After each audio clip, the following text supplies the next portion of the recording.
Okay, class, the last topic, relative speed problems. Relative speed problems. तो आपकी text book का question भी है, इसमें बहुत सारे ऐसे, and very important question, an interesting one.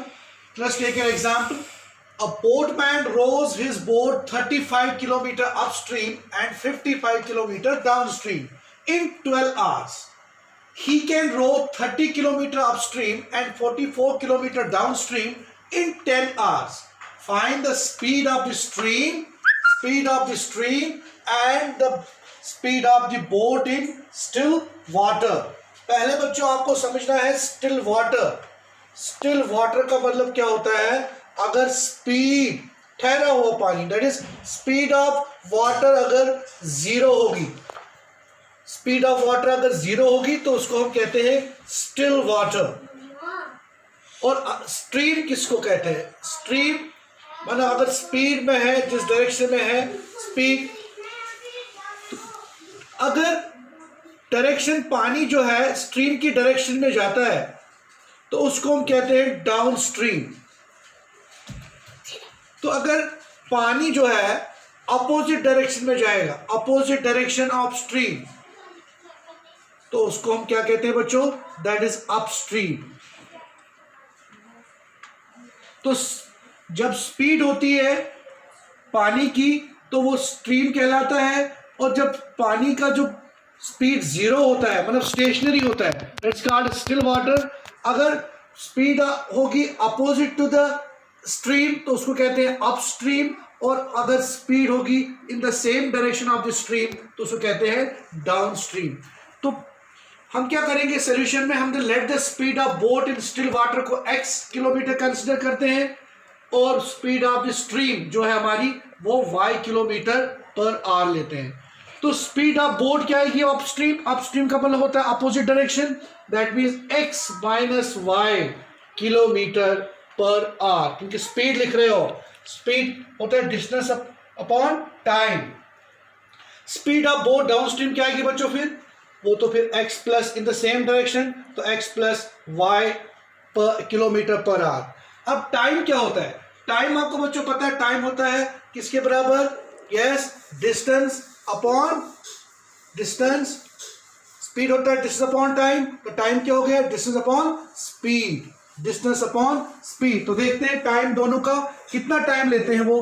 Boat 35 kilometre upstream और फिर 55 किलोमीटर डाउनस्ट्रीम, तो उनको उसको 12 घंटे लगते हैं. तो हम लिख सकते हैं इसको 35 वो हमारा डिस्टेंस है, और टाइम, उसके बाद स्पीड क्या थी upstream x minus y plus 55 distance है, और टाइम कितना है डाउन, ये कितना आपका speed down stream x plus y. तो कितना टाइम लगाते हैं दोनों? 12 घंटे. इसी तरह से अगर time taken by boat to go 30 kilometre upstream, that means 30 upon x minus y, और 44 किलोमीटर डाउन स्ट्रीम, तो कितने घंटे लगते हैं? 10 आवर्स. ये हमारे पास आ गया time taken by boat 35 upstream means distance upon speed plus again distance upon speed that is down stream. तो दोनों को मिला के 12 घंटे लगते हैं. और यहाँ पर आपका 30 और 44 में दोनों का टाइम कितना लगता है? 10 आवर्स. इसको हम सॉल्व करेंगे तो ये आपके पास बच्चों कौन सी बन गई?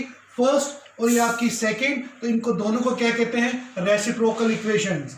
रेसिप्रोकल इक्वेशंस में क्या करते हैं हम रेसिप्रोकल वेरिएबल्स को लेट करते हैं न्यू वेरिएबल्स में, तो फिर इनको सॉल्व करते हैं. ओके, तो आपके सॉल्यूशंस को, आपका जो इक्वेशन को इस तरह से आएगी. उसके बाद हम क्या करेंगे? रेसिप्रोकल इक्वेशन को will let 1 upon x minus y P के बराबर और 1 upon x plus y Q के बराबर. तो आपकी इक्वेशंस क्या बनेगी बेटा? 35p plus 55q equal to 12 और 30p plus 44q equal to 10.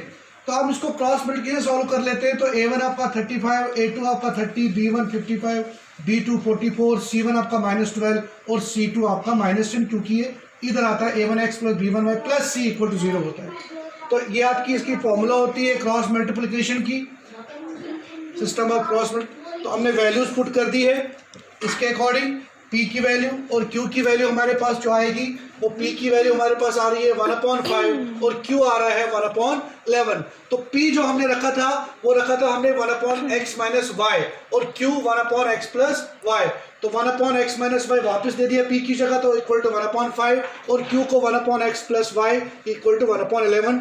Solve करेंगे तो x - y निकलेगा 5 के बराबर और x + y 11। तो इसको फिफ्थ रखेंगे, इसको सिक्स। अगेन फिर linear equation 2 variable, pair of linear equation में आ गई 2 वेरिएबल्स। तो फिर सॉल्व करेंगे, एडिंग करके यहाँ पर -y + y कैंसिल हो जाएगा और आपके पास x + x 2x = 16। तो x की वैल्यू 8 आ जाएगी। फिर x की वैल्यू 8 हम इधर फिफ्थ में और या सिक्स्थ में करेंगे पुट। तो मैंने सिक्स्थ में पुट किया है, तो मेरे पास y की वैल्यू 3 आई है। तो x क्या रखा था बच्चों आपने?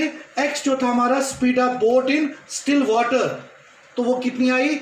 8 km/h। और y क्या रखा था आपने? स्पीड ऑफ स्ट्रीम, तो वो कितनी आई? 3 km/h। इस तरह से हमें speed of boat in still water भी आ गया 8 km/h और स्ट्रीम का आया 3 km/h। इसी तरह के क्वेश्चन आप बच्चों सॉल्व करोगे और प्रैक्टिस करोगे। जितना प्रैक्टिस करोगे उतने आपके पास अच्छे से आ जाएगा। कोई भी क्वेश्चन इस तरह का होगा सॉल्व करना।